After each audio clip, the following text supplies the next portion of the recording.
Will, I'm just going to say hello to everybody. And you know how these things work. We want to start generating an audience. And then once we get there, people will start popping in any second now. This is a great new, which platform do you use? And I watch your interviews that you were doing. I'm using everything. I just learned Be Live the other day, and wait, I have a thing. Does this say I have a message? Oh, okay. It just said you said hello. Good. I just been like clicking on Facebook Live for my prairie reads. Really low tech. I just like put the phone and thing. Oh, yeah. I have lighting. Very low tech, very simple. And then I've done a couple Zooms for the Alison Arngrim show, which I'm also doing tomorrow. The Alison Arngrim show. That's great. My friend Rosa Puzo says hi, Alison. Oh, hi. So that'll be Zoom. And then I've got another interview, a couple this week, and some are Zoom. I've had Skype and Zoom and Facebook, and then Be Live.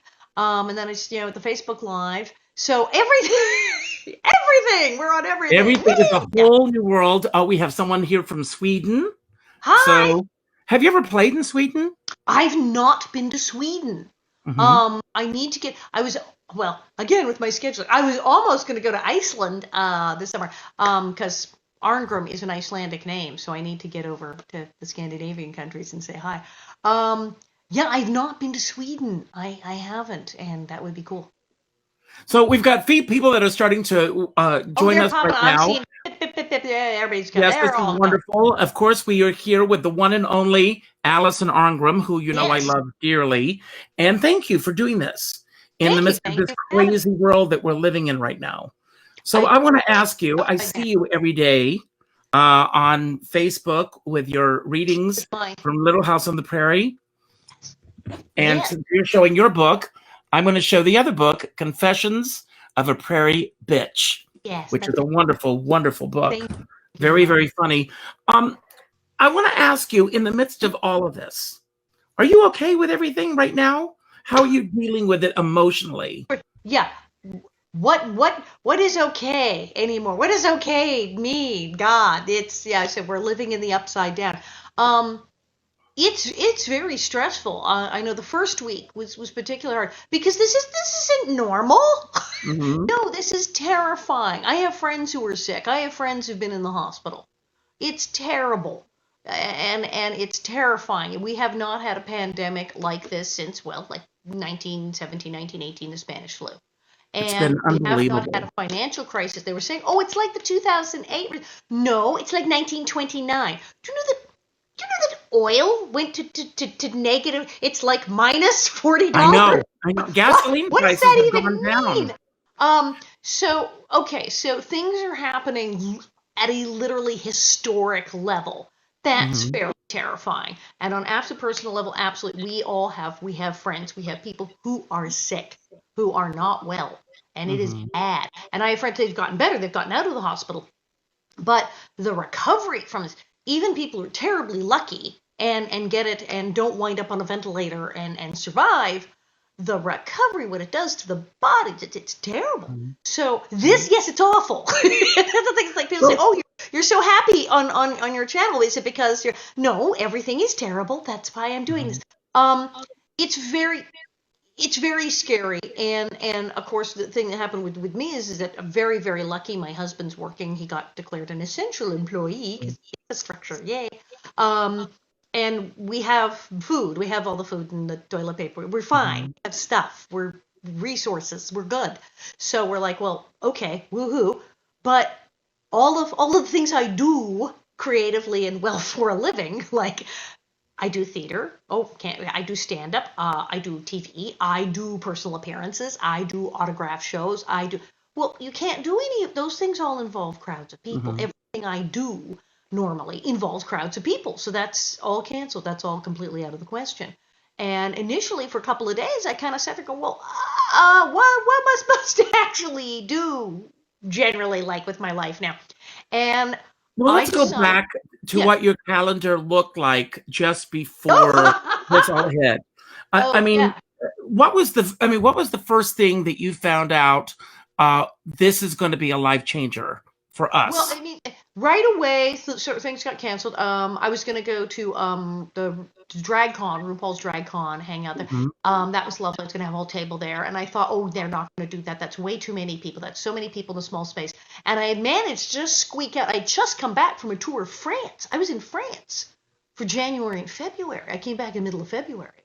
And then I managed, there was one last thing I did. It was in Fayetteville, Arkansas. And even then, we were starting to distance. Nobody was shaking hands. We were washing our Hmm. hands, going, wait, this is a problem. This is going to be serious. And then right after that, everything just went whoosh. Yeah, things started to cancel. Well, I was supposed to do my show in New York on May 9th. I had multiple appearances and things. It's like, nope, nope, nope, nope, nope. And it went very quickly. And I was like, well, that's not happening. And then, of course, people I know are getting sick, and it was terrifying. But I decided that it would be very comforting and a really good just intellectual exercise and educational and fun to do. I should sit down and reread the Little House on the Prairie books. Like from the beginning, I was going to make it like a quest to finish the books. I'm going to start with Little House in the Big Woods, Once Upon a Time, and read Farmer Boy and Little House on the Prairie and Banks of Plum, all the way to Happy Golden Years and the first 4 years and all that. And I thought, cool. And then I thought, why keep it to myself? I'll Hmm. I'll I'll go on Facebook Live, beep boop boop, and see if anybody else likes this. And I'll wear a bonnet because I have bonnets. And you'll wear a bonnet, And and I'll you've wear a embraced bonnet. the bonnet. I I think just you're bringing the bonnet back. I have brought the bonnet. Oh, I have brought the bonnet back. People are sending me pictures of themselves in their bonnets. It's getting woo. So I started doing this, and people are stuck at home. People are bored, and it's really weird. Normally, when you're bored, it's a downer kind of thing. But Hmm. here we have a situation where people are bored and traumatized at the same time. That's not a good combination for No, anybody no. to be terrified out of your wits and bored silly simultaneously. What does that even do to your brain? So people said, well, this sounds good. I think I'll watch Alison read Little House in the Big Woods wearing a bonnet. And they began to tune in droves. And we had not just Prairie fans. There are people who've said, oh no, I never read the books. I didn't even watch the show, but this is great. I'm going to sit and watch this for an hour because, why not? And it got really popular and everyone loved it. So I'm just every day. And then I emailed Dean Butler, who was El Oh, Manzo, yes. and I said, do you want to read like a chapter of Farmer Boy? Because that's your book. It's Hmm. all about El Manzo. And he said, sure. He read one chapter. He goes, can I read the rest of the book? Dean came on my page every day. He read all of Farmer Boy. It was I watched. I fantastic. watched. And the women, yeah, the people were squealing. They love him. They love him. He was a huge hit. And then I's next book. Now we're coming up on Banks of Plum Creek, which is in Walnut Grove, and they go to school. So yes, Charlotte Stewart, who's Miss Beadle, will be popping in because that's like her big chapters, and of Now, course, doesn't she have a new book out? yes, she has a book out. Little House in the Hollywood Hills: A Bad Girl's Guide to Being Miss Beadle, Mary X, and Me. Charlotte Stewart is amazing because she was in David Lynch's first film, Eraserhead. She's Mary Hmm. X, and then of course she was in Twin Peaks, both the old version and the new version. She was in Tremors. She was in everything, and she also, I guess, dated is maybe the word. We're friends with benefits with Jim Morrison. Jim Morrison Well, girlfriend. didn't everybody? What? Didn't everybody? Yeah, well, kind of right. And Charlotte Stewart, she got around. Miss Beadle got around. It was the '60s. Um, so her book is fantastic, and she makes her bags. She has her beetle bags. She sews, makes the beautiful bags. So I had her on my show, and now she's going to come on and she's going to read The Prairie, and it's freaking amazing. So we're gradually, other cast members are getting in on the action, and then people started watching, and they said, well, can I get a bonnet? And I went, well, yes, actually, I can order more. I had ordered a bag of bonnets from the museum in Walnut Grove, the Laura Ingalls Museum. And Hmm. they have lovely products, by the way. You should visit them. I bought some bonnets to sell at an autograph show. So I said, well, yeah, I can. Okay, I can sell. You want a bonnet? I'll sell you a bonnet. I'll autograph it and ship it. I ran out of bonnets. I had to order more. Now people are sending me pictures. Here I am in my bonnet. I'm reading along, and I started this whole bonnet craze. But How many they're bonnets do you really have? nice bonnets. They're lovely bonnets. They're beautiful. What could I tell How you? many do you have altogether? Currently, I think I have like 5, and I'm kind of hanging on to them till the next shipment comes. Now, if I remember correctly, think several years ago, when I was at your show at the Laurie Beachman, Yes, you talked about the bonnet heads. And the there's a bonnet head. whole, these are all your fans, and they show up in bonnets for your show. Absolutely. In fact, when I first started even doing my stand-up show in New York, I had people come in full Little House on the Prairie drag, carrying Little House lunch boxes as evening purses. And I was like, okie dokie. It's just hilarious. And we started, the cast and I were trying to figure out what to call the hardcore fans. Like with Star Trek, you have Trekkies. And I remember Melissa Gilbert said, do we call them Houseies? And we're like, Houseies, no, that's it. And I said, bonnet heads. And I started referring to this, the bonnet heads are here. And people kind of took to it. And I started hearing people say, oh, yes, I'm a hardcore bonnet head. So my website is bonnetheads.com, www.bonnetheads.com. And that's my website. We can read all about what I'm doing. And now that I have people going, look, I'm a bonnet head. And like, it's the craziest thing ever. And they're having fun. People are having fun. And the bonnets are quite pretty. And do you know they're great? They keep the sun off. And you can make a face mask out of them. And I did one folding it, and someone just sent me a lovely picture where she'd made a mask out of her bonnet. Good for her. Now, one of the things that I love about you, Alison, among many, is that you have made Nellie Oleson into an industry. And you've done but you have. You've got a stand-up show. You've got this incredible book, which I will plug again, Confessions of a Prairie Bitch. And after, God help us all, let's hope that by the time you get through all of the Little House on the Prairie books, that this is behind us. There's a lot of books. She wrote like 9 books. I can keep this up. I can just keep this up. There's so much. Had you read the books prior to this? Yes, yeah, I hadn't read them as a child. When I got the show, I was totally in the dark. They're like, "Did you read the books?" I was like, "No, it's not a problem." Hadn't read the books. A lot of the actors hadn't. I mean, Charlotte jokes about that. She's like, "No idea." She said, "I went and got the books, and the dog dies, and Mary goes blind." I'm like, "What is happening?" I had not read the books. I got the show. I ran right out right away and got On the Banks of Plum Creek, the book where Nellie Oleson shows up, and I read that, and it was fascinating. I was like, "Oh, okay." And then gradually, over the years, I read them, but I haven't read them in a long time. And so that's why I thought, I'm going to go back to the beginning. And yeah, Nellie Oleson, God rest her soul, Nellie Owens, the real Nellie Owens, who's buried in Oregon. She's an avenue. As you know, being next child star, it can be a curse. Being very, very known for a character and being typecast can be a horrible curse and burden and terrible, and people don't like it. But this character, because she's so awful but beloved at the same time, because Nellie was kind of funny as well as dreadful, she's been a tool, an avenue, if you will. I was doing stand-up when I was a teenager, and whenever I did stand-up, it always just kept coming back. People said, yes, but what about Little House? What about Nellie Oleson? And when I did the one-woman show, I went, fine, yes, I am a bitch. What do you people want? Right, see, it connected because it was in their heads. I was like, yeah, I know what you think of me, and I knew what was in their heads. I know what you're saying about me when you think I'm not listening. And we connected, me and the audience, and that, boom. So I was like, okay. I've been working on a book, and I met the wonderful literary agent, Kent Wolf, and I wound up getting a deal, and it was like, well, what are we calling it? We're calling it Confessions of a Prairie Bitch. That's what we're bloody well calling it. And then How I Survived Being Nellie Oleson and Learned to Love Being Hated. And on the one hand, when I go to do things creatively and I want to do something that's totally not Little House on the Prairie, it's not Nellie Oleson, it can be frustrating because people go, oh, Nellie Oleson is a period. Like it's just. Do you have a story that stands out above all others in which someone was not able to separate the character from who you truly are? Well, I think getting hit in the face with a cup of orange soda during the Christmas parade is. Someone had issues. La, Merry Christmas, thwack! Someone threw a McDonald's cup of orange soda at my head during the Santa Claus Christmas parade. I talk about it in the show. It's absolutely true.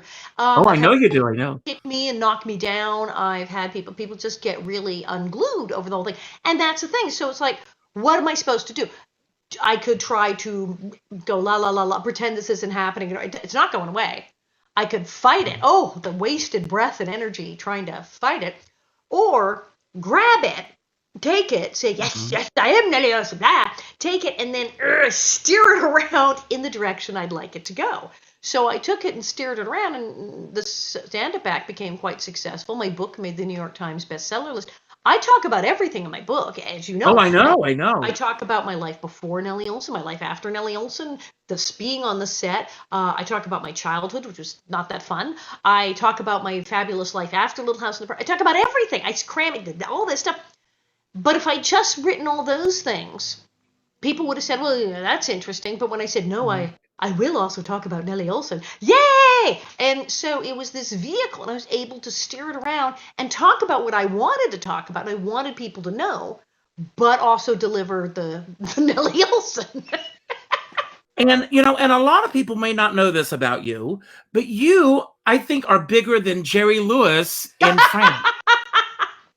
You are such an icon. Well, you're an icon here too, but in France, you are such an icon. How did that happen? Je suis très populaire en France, oui, c'est vrai. C'est parce que la série, La Petite Maison dans la Prairie, très, très, très populaire en France. Depuis le premier épisode, le Français embrasse La Petite Maison dans la Prairie immédiatement.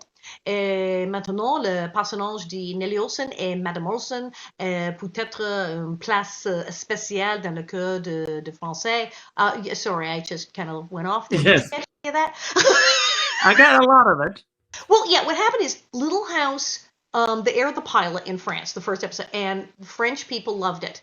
The Indians spoke French. Pa playing the fiddle, and he's so sensitive, and he cries, beautiful Michael Landon.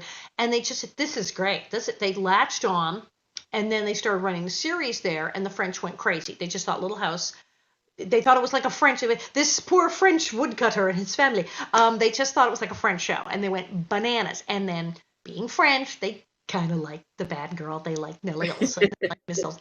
So I go there in January 2002. I show up to do a talk show, to appear on a talk show there, and I'm like mobbed. They're singing the theme song to the show, which does not have words.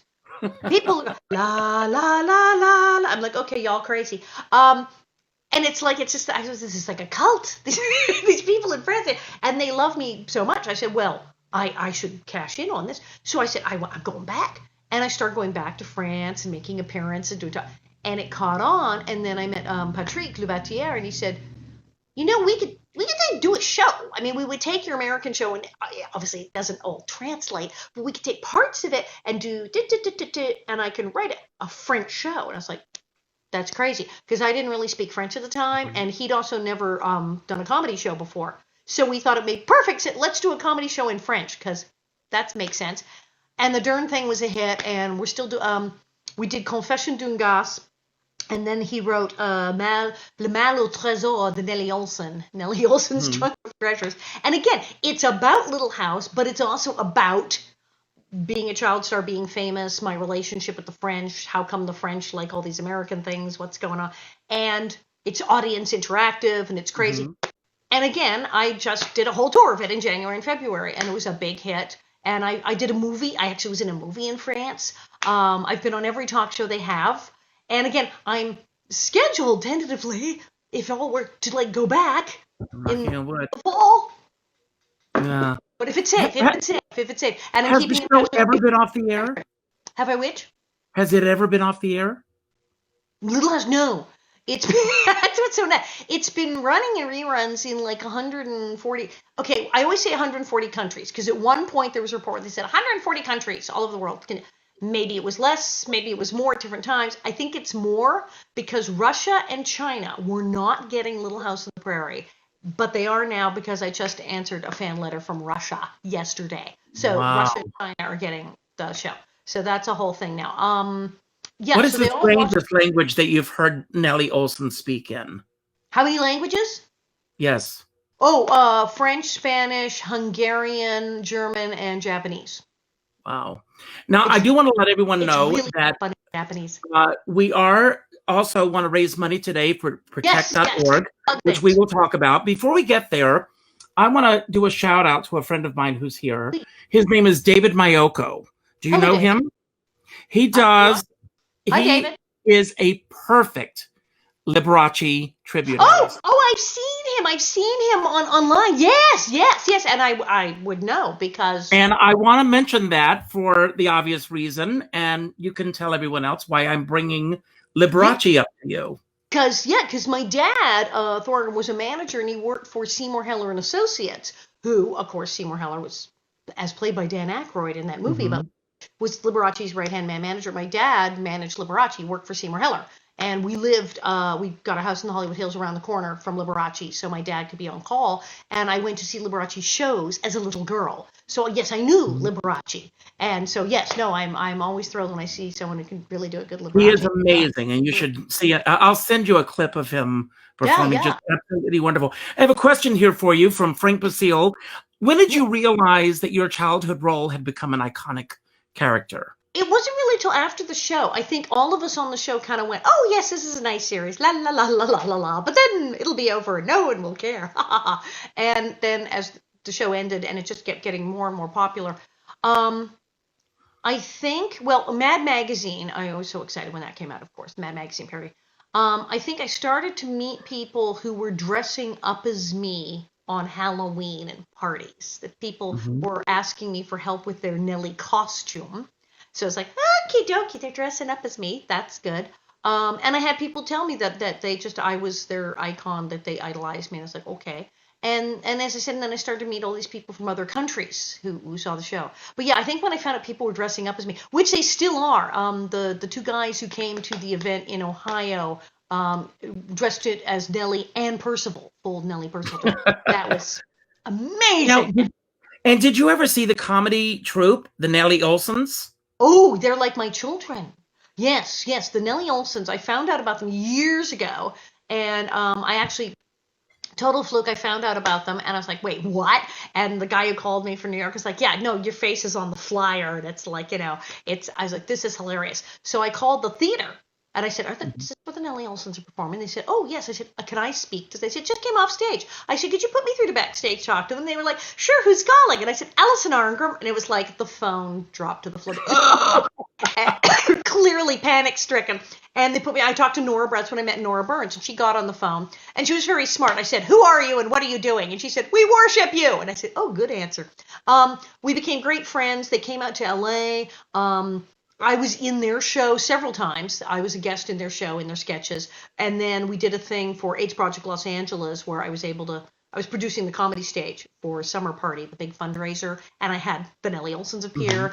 And we've worked together many, many, many, many times. So, yes, John Cantwell, who was the one who always... Oh, I know, John. We did summer stock together, John and I. Cantwell, 100 years ago. Terrence, the gang. So, yes, no, they're my spiritual children, the Nellie Olesons. We love them.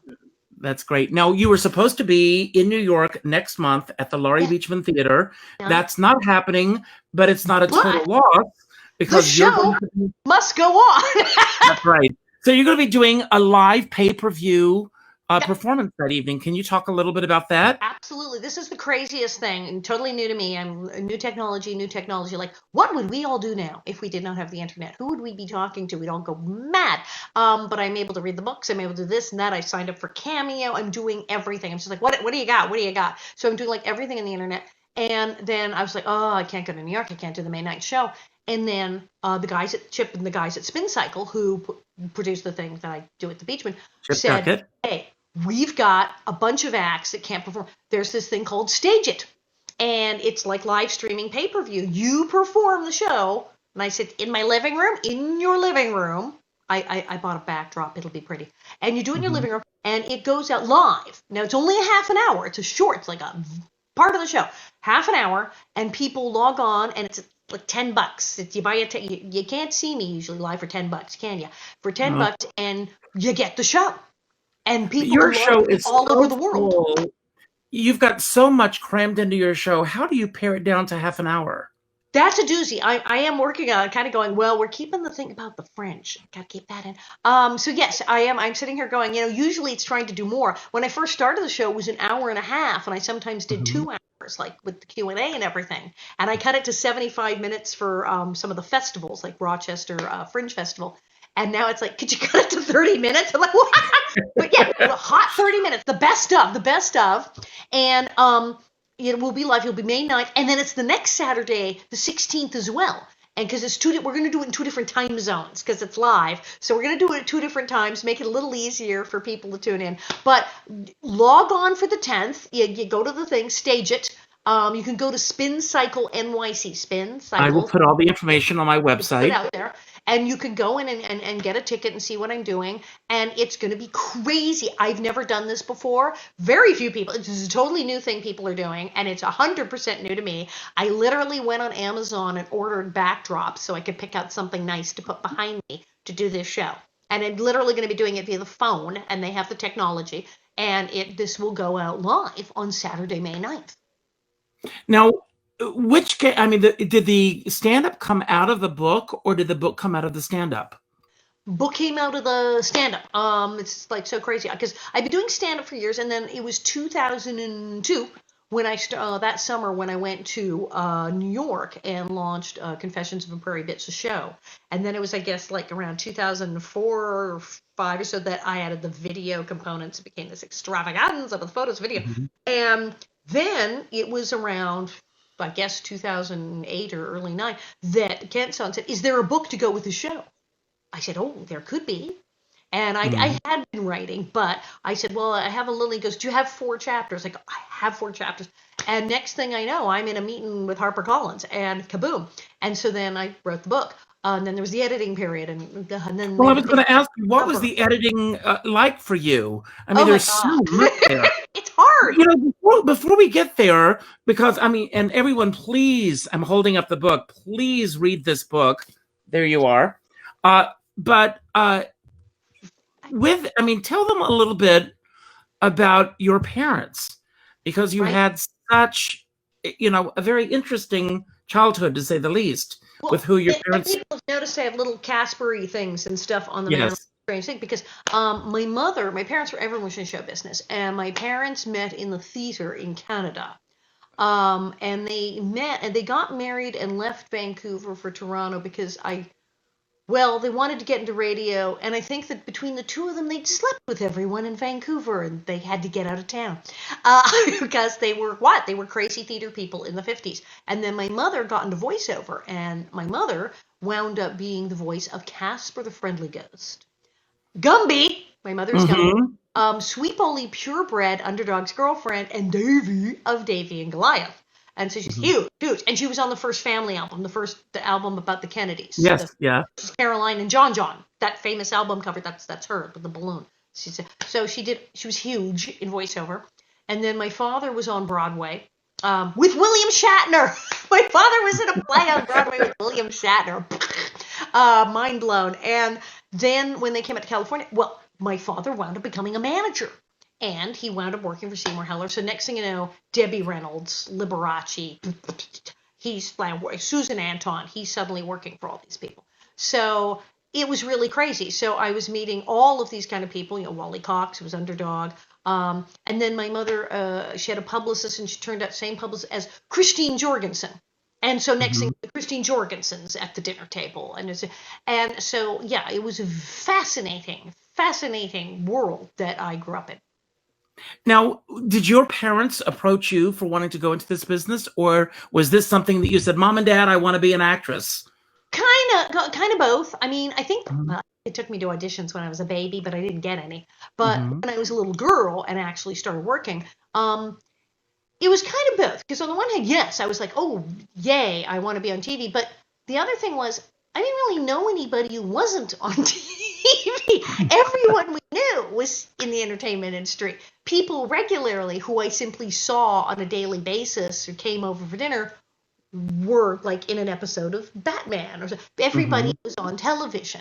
And I literally... Lorna Love talks about that. Lorna Love sat at our dinner table where Frank Sinatra and Sammy Davis Jr. Right, and Lorna Love. Who did she know? Who was not famous? Who did she know who wasn't a famous person? But she said it was just a normal existence for us. Yeah. Did you ever feel... Up until I was about 7, I thought everyone in the world was on TV, and they just sort of took turns. And what do you remember the most about your audition and getting Little House on the Prairie? That was awesome. Well, because it was so crazy, because the whole audition thing, like, you never know what's going to happen. And, with child actors, Hello, again, it's very hard with child actors. And sometimes with child actors, you're not even hired based on you might get hired not for your performance, but because you look a lot like the two actors they hired for parents. And they go, close enough, So you don't know what's in the mix when you're coming in as a child actor for a role. It's like, well, are you small enough? Do you not look too tall? And do you look a lot like the woman who's going to play your mom? It's stuff like that. But then it's like, can you handle the material? So I come in, and I went to the one thing where they said, have you read these books? We're making a show. And I was like, I was clueless. So I thought, well, I blew that one. And then I come back and I read for the part of Laura, which I didn't get. And then I read for the part of Mary. I didn't get. I'm like, what is going on? Then they made the pilot. I forgot all about it. And then they go to do the show where all the townspeople are happening. So I get this call to come back and read. And I'm thinking, how many people are in this show? I have no idea because I haven't read the books. I'm like clueless. I have no idea what a Nellie Oleson is. I get there, cold reading. They give me the sides, and my father and I are sitting there in the waiting room. And I start reading this, and I was like, I turned to my father and said, this girl's a bitch. And he said, what? I said, she's and awful. How old were she's you? awful. I said, how old were you at the time? 12. Yes. I said, she's vile. This girl is terrible. My father said, what are you talking about? I said, this is not normal. She's really bad. And so I start reading it for my dad, and he starts cracking up laughing. And he says, you go in and you read it just like that. He said, no, don't change anything. In fact, don't read it again. Don't rehearse it. Put the pages down. Don't even look at them. Don't even look at them. Just go back in. When you go and you read that, I'm like, okay. I go in.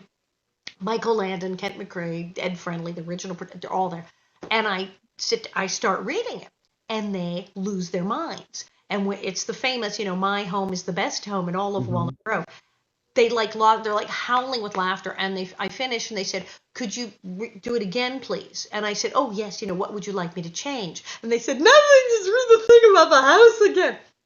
And they wanted to see, was it a fluke? Because I looked so little. I was like 12 and looked like I was 9. And they were like, she got like where the jokes were in this. Is that an accident or is she for real? And so I read it again. And yes, the jokes were in the same place. And I was hired immediately. Now, were you considered among your parents and your friends to be a very funny child? Because you were hysterical in this role. Yes, that was sort of my thing. I was funny. Some kids growing up, you're smart or you're pretty or you're good at sports. I was funny. That was what I had going. And it still is. It still is. It's like when we were on the show with Melissa Sue Anderson, who played Mary, and Melissa Gilbert. Melissa Gilbert was the smart one. Melissa Sue Anderson was the pretty one, and I was the funny one. Like we were sisters. And I've had that. It's all my life. It's like, well, what do you know how to do? I'm funny. And I hope I'm not speaking out of school here. But no, everyone will have to see the show. But you remain closer to one than you did the other. And I'm not saying anything beyond that. I'm the one who actually is doing. She's doing a podcast with her husband. It's adorable. They're in like a cabin in the Catskills doing a podcast. So, awesome. Now, do you have a favorite episode that stands out among all others? I do. And I wonder if it's the same one that I have. It probably is. It's a lot of hardcore Nellie fans. It's their favorite episode. It's my favorite episode. Yes, the one where I go down the hill in the wheelchair. Yes. It's your Baby Jane moment. Right, because where do you get to do? Who does this? What show are you on that you're going to go down a hill in a wheelchair? It's like not going to happen. And there I am. And how many takes did that take? Was it just one take? It took days because there was a stunt woman involved because I do not do midair somersaults. Thank you, Ned. That's not a thing. They had the stunt woman do the thing. They put me in the chair and had a cable on it. So it started down the hill and stopped. Metal cable. Then the stunt woman did the thing where she flew out of the chair, did that fantastic midair somersault into the water. Then they take me to another hill that is less steep, less deadly, but longer. So they can get more footage of me screaming and put me in the chair and set up the camera in a dolly and say, go! And I have no seatbelts. I'm in my nightgown and underwear, basically. Just going, and it was terrifying. And so I did. And then, could you please get in the pond? And then I have to get in the water and come up spitting. So it was brilliantly all put together. But so I did indeed ride that wheelchair down a big rocky hill in Simi Valley and I did not do the backflip, but I did get in the pond. Yes. Now I want to talk a little bit about your activism, because when the AIDS crisis really hit, you manned the phones. You were out there. You were in the trenches. How did that all come about for you? And God bless you, and thank you for all the work you did and continue to do. Well, as my husband Bob and I say, this is not our first plague. Back in the and it's so weird because so many young people now, I mean, people don't remember the 1918 flu, and there's people who don't really remember what it was like in the early 80s for AIDS, the terror, the terrible, terrible fear, the suddenly just finding out someone is sick and then finding out they've died, and finding out 3 of your friends have just died suddenly in the last few days, and not knowing what's happening. Yet that all happened to me and everybody I know back in the 80s. Steve Tracy, who played Percival on the show, played my husband's show, got sick, and he went public with his diagnosis of AIDS. And this was like before Rock Hudson had come out about it. So this was at a time when Liberace and Rock Hudson were saying, no, I don't have AIDS. And Steve went public. So people kind of went crazy. People called me. That people thought I had it because I kissed him on TV. And of course, here my friend was sick, and there was nothing I could do. There's nothing you could do for people then. There were no drugs, no cocktail. There's nothing.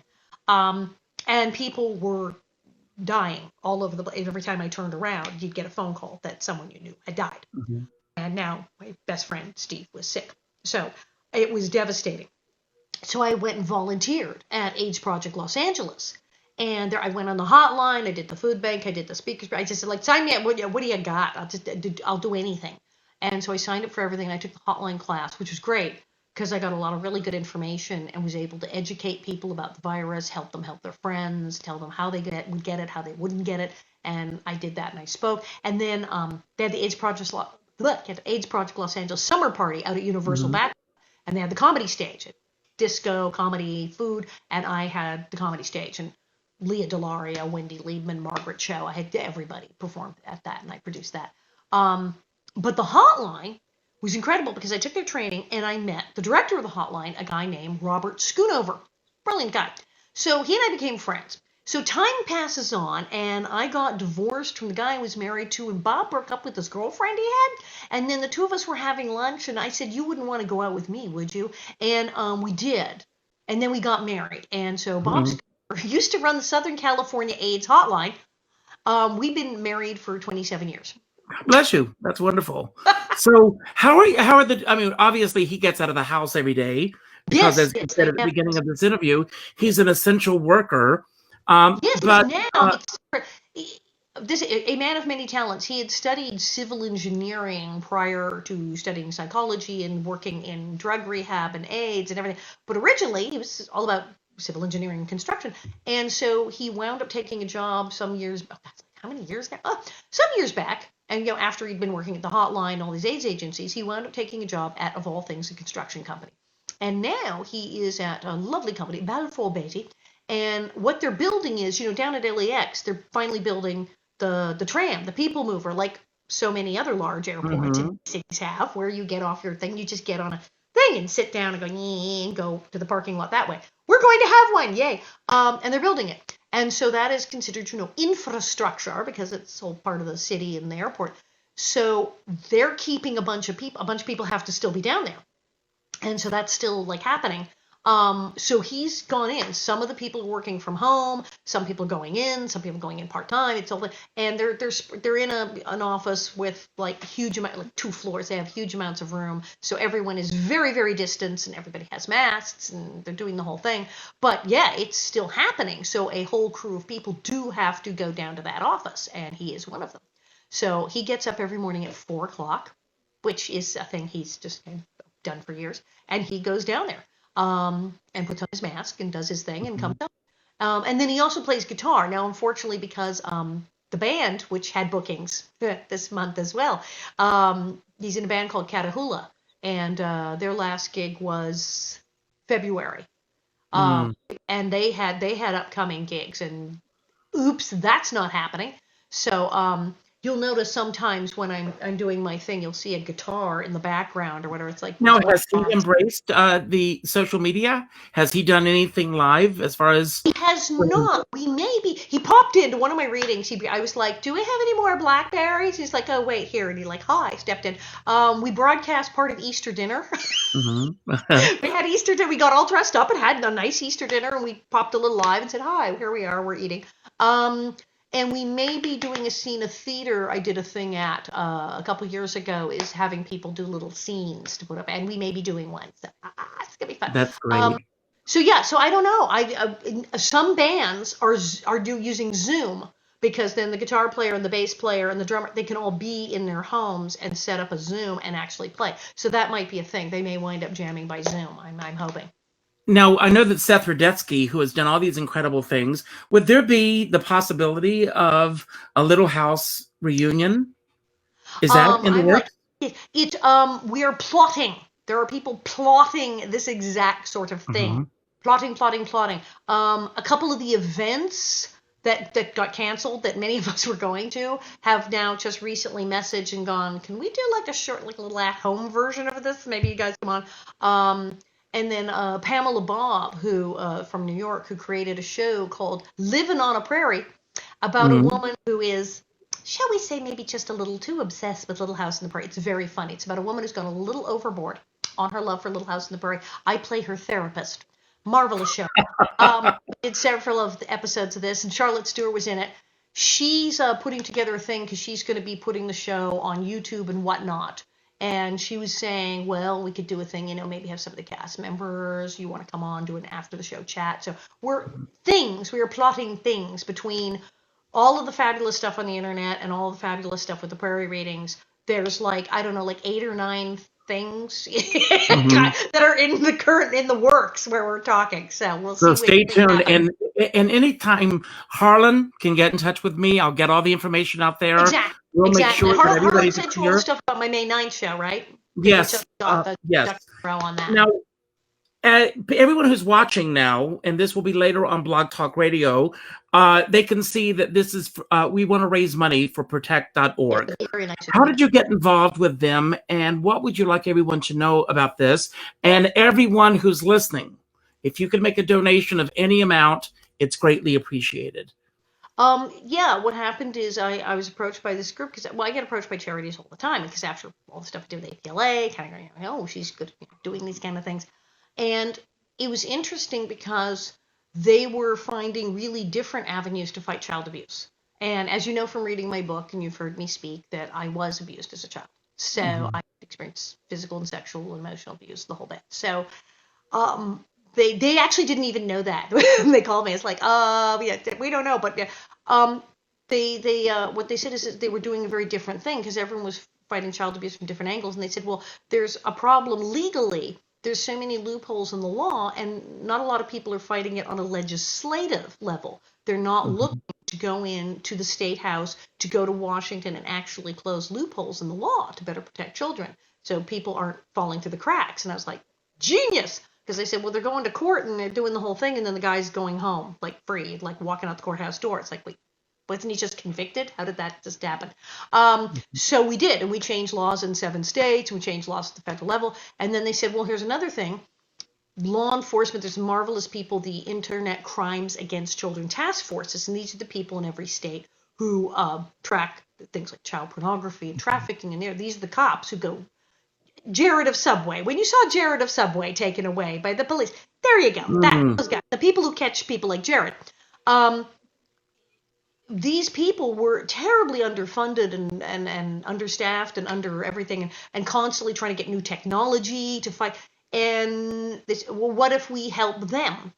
I was like, oh, genius. So, they were coming to me with these crazy ideas that nobody was doing. And I was like, yes, I want to do this. So that's how I wound up testifying in California and in New York and all over the place.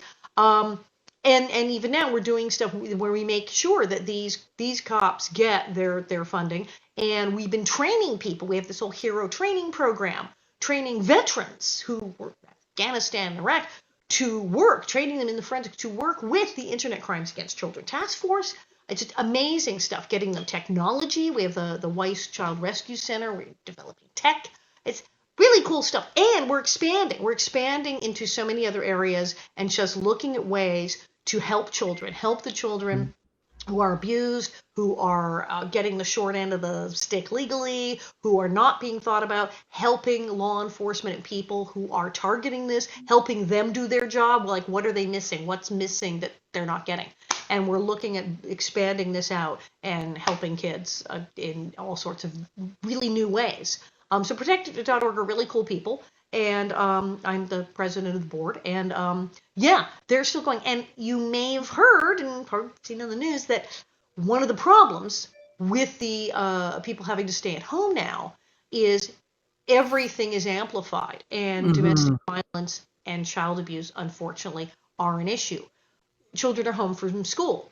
For many children, this is like, oh, yay, I'm home from school, or oh, how boring, or oh, yuck, I miss my friends. For some children, going to school was their reprieve from being abused at their house. And now they're not at school. So, yeah, so there's all sorts of pockets where unpleasant things that were a problem to begin with are actually being made worse by the situation we're in now. And how is this really dealt with during something like, I mean, we've never been through a pandemic like this before, but how do they really address this? How are these children protected, or how do we, save them from this? That's the problem. See, that's the problem. I mean, it's always been difficult to, find children are being abused. It often happens in the home and in secret, etc. And it's always been an issue. And children often are, they're terrorized. They don't come forward, etc., etc. But what happens now? How many children who aren't at school where they could tell a teacher or the school nurse or the principal or someone what's going on? That's not an avenue anymore. What happens to them? So obviously there's people who are having a great time. Oh, the family's all home and they're all having a lovely time and interacting, and people getting to spend more time with their kids that they've been dying to spend time with. And on the other hand, then you have the horrible situations where people who were really happy to get out of the house are now in the house. And that's a problem. So now where do they go? Who do they tell? And some people who have issues psychologically to begin with, if they've been abusing their children, or in the case of domestic violence, if things have increased, if they're more tense, if they're more traumatized and stressed by the situation, is the violent behavior. So absolutely, these are all on top of everything else we have to worry about. Absolutely, those are issues that are going to come up too.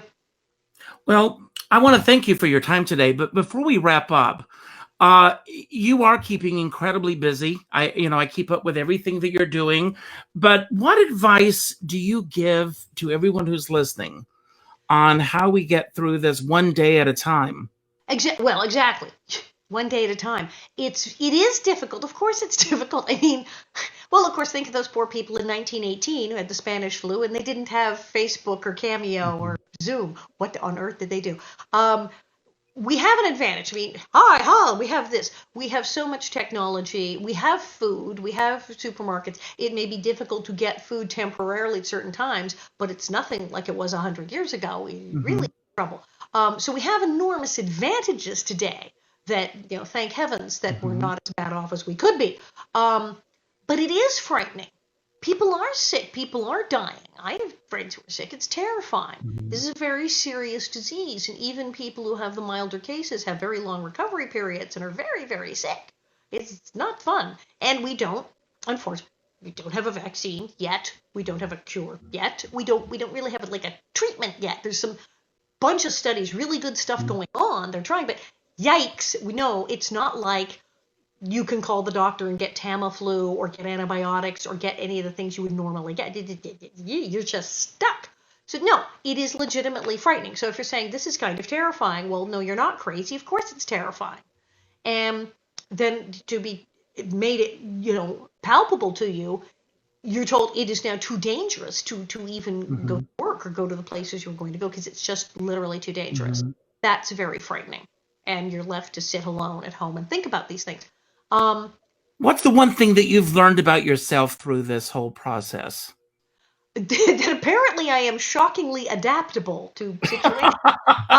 Which I like, surprise. That's the thing is, believe me, the first few days I said, what on earth am I going to do? What am I going to do? Bob and I, very lucky, we were not hit as hard financially as millions of other people because we're not hit by that. We had the food, we have friends, we're healthy, we're food, we have all the toilet paper we need. We didn't need to go buy 27 more packages. But it's scary. All the things I was doing went away. So it's like, well, what do I do? And what do I do to keep myself focused and sane and me? And that's why I said, well, I'm going to go read the Little House books. And several people I know have started reading things. They started reading book series where I'm going to read all of this. And they're reading the Little House books. They're finding something they always loved. Something. Painting, music, art, literature. Something they liked anyway. And going, well, what if I did this? What if I focused on this and actually did this every day? So that's what I started to do. And then I started sharing it. Well, I'm not alone. I'm talking to you. My readings, I'm talking thousands of people. So I'm not alone. I'm in the house. I'm like, hi. I'm talking to all of these people every day. For someone like me, who's the idea of reading, idea of reading these books. Did someone suggest this to you, or did this just pop into your head? No, this just, I said, well, what do? You go back to the beginning. Go back to the beginning. Go back to the beginning. Go to the books, go back to the, I could read the whole books. No, this just came to me in a moment of total wackadoo insanity. I went, I'm going to sit down and read the Little House book series from Little House in the Big Woods to the first 4 years. I'm just going to read all of them. And initially I was just going to sit by myself, not on Facebook, just read the books.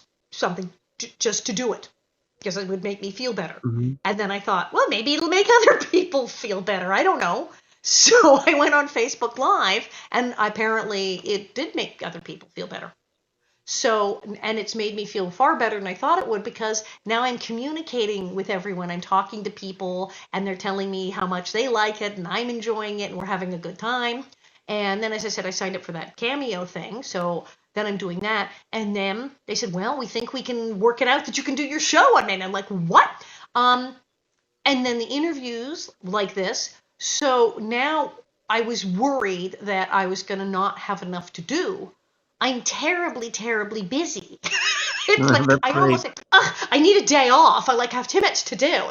It's ridiculous. I have so many things to do, which is fantastic. And I'm talking to people, which feels so much better. If I was not talking to you, if I was not talking to everyone every day during my prairie reads, yeah, that would be a huge drag. It really, I would probably not be very happy. And you happen to have all of the books on your shelf already? I do. I did eventually read them. I do. You haven't had to go on Amazon and order any. I also, you should know, they are now all available on Kindle. They weren't going to release them on Kindle for years, and they did. They're on Kindle. So, and I do have the entire set on my Kindle, should I wish to do so. And I for travel. And I think that's when I started getting into them. I went, oh, they're on Kindle. And I downloaded the Kindle and I started to go back and read them. And then I realized I do have the whole set. They're all beat up. They're the old set. And I have at least one in French and one in Japanese. I'm not reading the Japanese. I might read a little of the French one. I might read a little of the French one. And right after this, you're going to be doing another reading tonight. Am I right? Yes. What time is it, by the way? We're gonna end this right now. We're almost. I was gonna say, but I got my big book ready. Yeah, no, I'll be doing this again. After this, I'll be doing it again, and then I have another interview. What time and how can everyone follow you from here to there? Crazy. Oh, I'm on Facebook. It's just my regular Facebook, Alison Arngrim on Facebook. I set it for follow, so everybody can look and be there. And then bonnetheads.com is my website. I'm on kind of everything. I'm on Twitter and Instagram and all that junk. And then if you go to Spin Cycle NYC, you will see that my show, we're calling it Confessions of a Prairie Terror, is going to be May 9th and the 16th, because why not? It's crazy. As I said, I'm on Cameo and I have a little store and all that kind of junk. But yeah, this is strange. I don't know what it's going to be like tomorrow. I don't know. We are in a frightening, unfortunate, very terrible situation. And we have to try to stay safe, and I would say wash your hands. I'm washing my hands. I have several lovely masks that a friend of mine made. I have, you have to try to be safe as you can, and wear your mask, and don't go out unless you have to, and keep everything clean. You got to do what you can. And this is just another way of accessorizing. It's another accessory. Well, I do. I do. Look how pretty this is. Brenda Hutner. She made this in there. So look at that. It's like totally Little House on the Prairie with the pattern. That's great. Yeah. So I have nice masks. You can get those. It's a weird situation. It is not normal, and yes, it is scary. And we're all going to have to find weird things to do. But I am so grateful that we have the technology and that the possibilities of creating things and reaching out to other humans, that this is made possible. And thank you so much, Alison. Thank you. Thank Harlan. Thank you, Harlan, for making this happen. I'm going to say goodbye because I know you've got to go get ready for that. I love you. I think the world of you. And again, everybody, please donate to protect.org. Thank you. Goodbye. Thank you.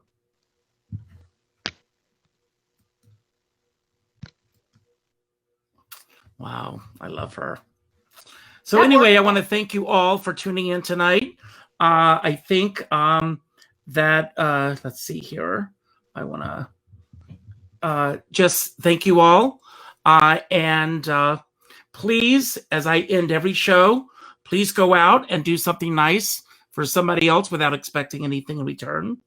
Since you can't go out, go to your friends list on Facebook, see who your first friend is, and reach out and say, hello, how are you? Just wanted to touch base. And join me next week at this same time when my very special guest will be Potsy from Happy Days, Anson Williams. Goodbye, everybody. Have a great night. Love you all.